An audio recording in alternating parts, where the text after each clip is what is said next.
can we connect to the gods? This is probably one of the questions I get asked the most. In this video, I will do my best to answer this question, but keep in mind that there isn't just one correct answer.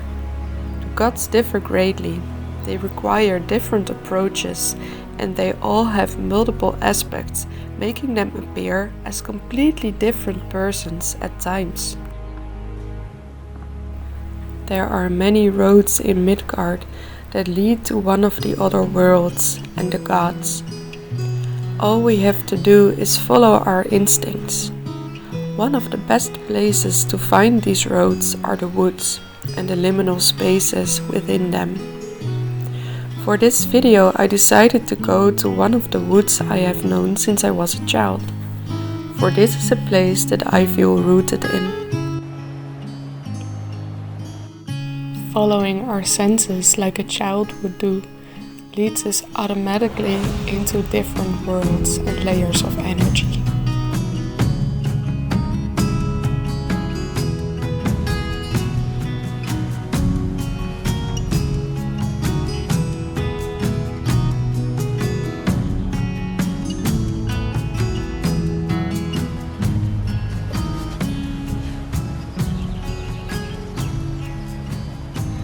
It is still exactly the same as it was,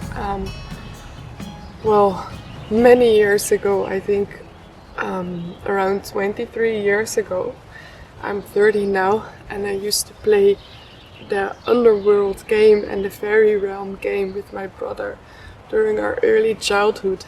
And then we would play that if we went into the juniper bushes, that we were in a different world. But I noticed as a small child that I really was in a different layer of energy and in contact with a different world.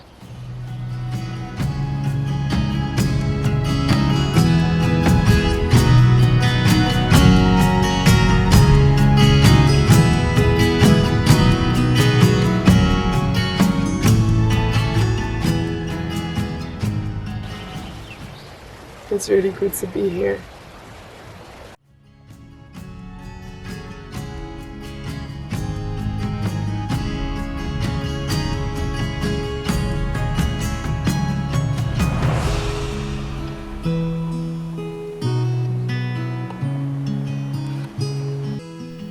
The time of the year influences the paths that lead to the gods as well.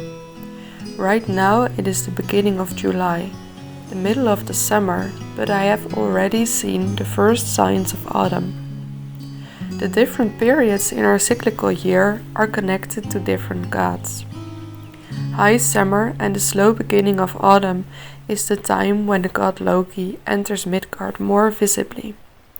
In the Netherlands, this is also the time of the goddess Tanvana. Their strong presence doesn't outrule that of the other gods.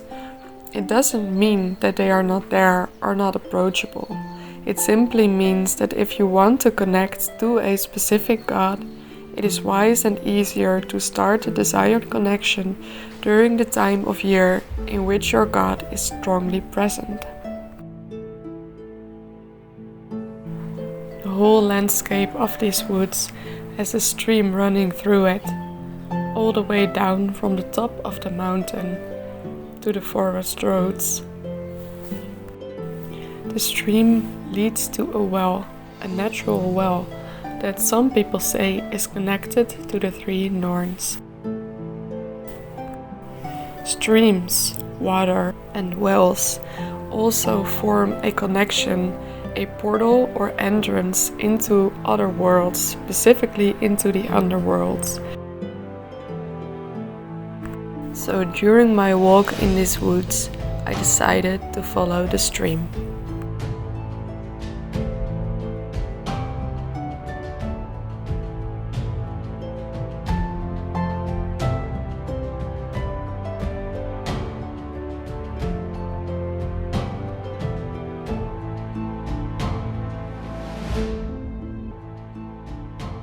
Which god you feel connected to depends on who you are and who you have been. You is a broad term. You are a physical body, you are a mind, you are past experiences both from this life and in other lives. You are your soul, you are your family, you are your loved ones, and you are your ancestors.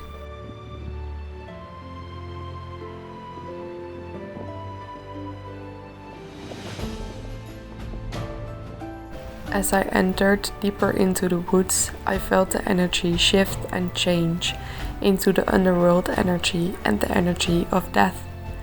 I decided to wrap my head and my shoulders into my ritual scarf for protection.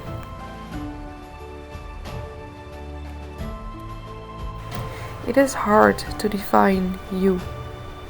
Most of the time, we can't explain why we are who we are. If you ask someone why they love or dislike something so much, the answer often is, I don't know why, it has always been this way. It has been like this for as long as I can remember.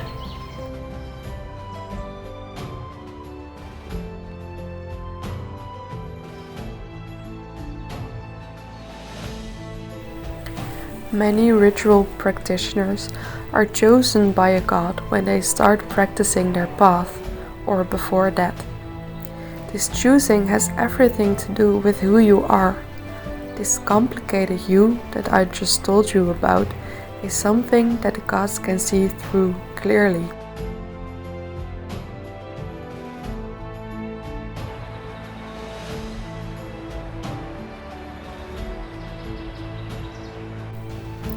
Being chosen isn't as spectacular as it may sound. It can be quite overwhelming and sometimes frightening.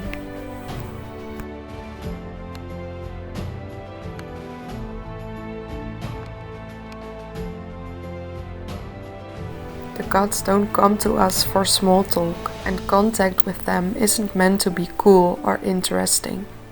The gods appear when there's work to be done, and this work always starts by examining yourself and by working through the pain you carry.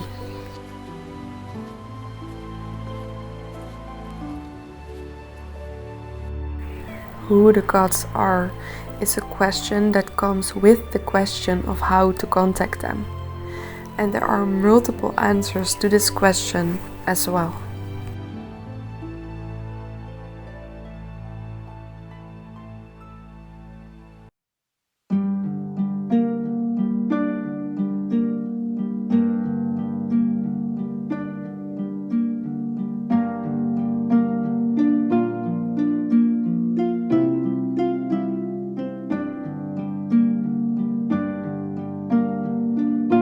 Some say that the gods are our ancestors, and some say that all gods are different aspects of just one primal god. Some say that gods don't exist and that they are a human invention.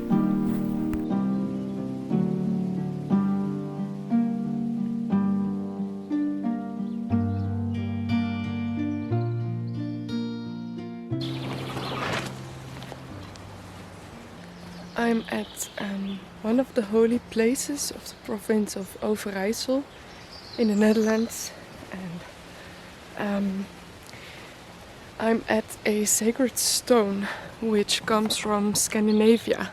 In the last ice age, when all the ice came loose, it was pushed down with the ice and other rocks towards the mainland of Europe and into the Netherlands. And this whole landscape, all of the woods, everything that you see here has been formed by the ice. And the beautiful thing is when you sit at the stone or when you ask permission to touch the stone, you can actually feel that it has roots somewhere else, and that there is a connection with Scandinavia still. And so this stone was called the Dikke Steen by the locals, which literally translates into the fat stone. And Actually, it's not just one big stone, it's two. It's the big stone, the fat stone, and it's a smaller stone. So there are many people who come here to do rituals and who have a feeling that it has a motherly energy.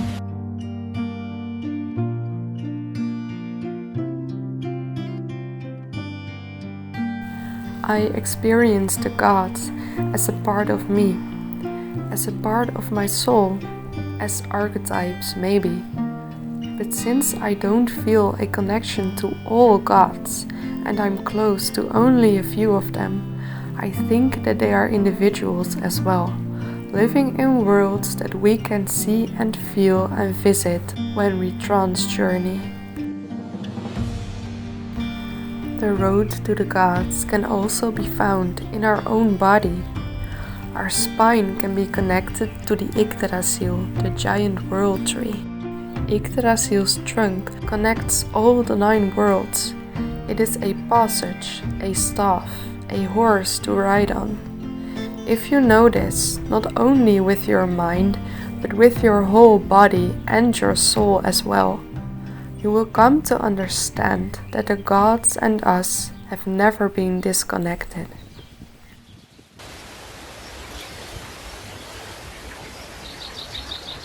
In my view, the gods are in the stones, and the stones are the gods. And these stones behind me, they hold so much knowledge and memory. If you touch them, it's as if you tap into primal and ancient memories, and it's quite overwhelming, honestly. The things that you then see and feel and experience is deeply primal, and it makes me feel how small we are being humans on this earth. As I sat down for a minute to take everything in, I noticed that my energy levels were low and that it was time to go home again. I said my goodbyes to the dickest stain, as I always do, and left some small offerings as a gesture of admiration and as a promise to return, which I do at least once a year. My spirit wolf and heron stayed close to me on my journey back, which usually indicates that I've been in other layers of energy for a little bit too long and it's time for me to return to Midgard. If you venture into the homes of the gods, always make sure that you know when and how to come back. On my journey back, I followed the stream down the mountain and into the realm of life and the living, back into Midgard. So why do we contact the gods? This question is quite easy to answer. We contact the gods to work on ourselves, to grow and to understand life better, to learn and to experience, to investigate life and to be the best version of ourselves, to breathe, to cope with everything that happens in our lives, to connect the divine with the mundane and the old with the new, in a circle that will never end.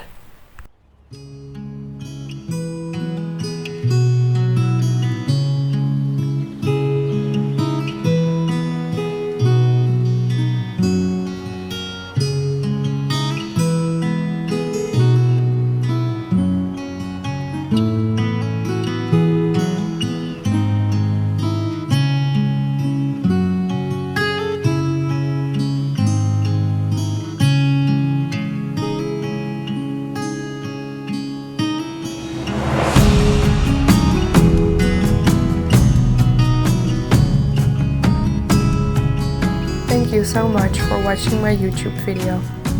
Connect with me on Instagram at Mirkrida. Take care and I see you soon.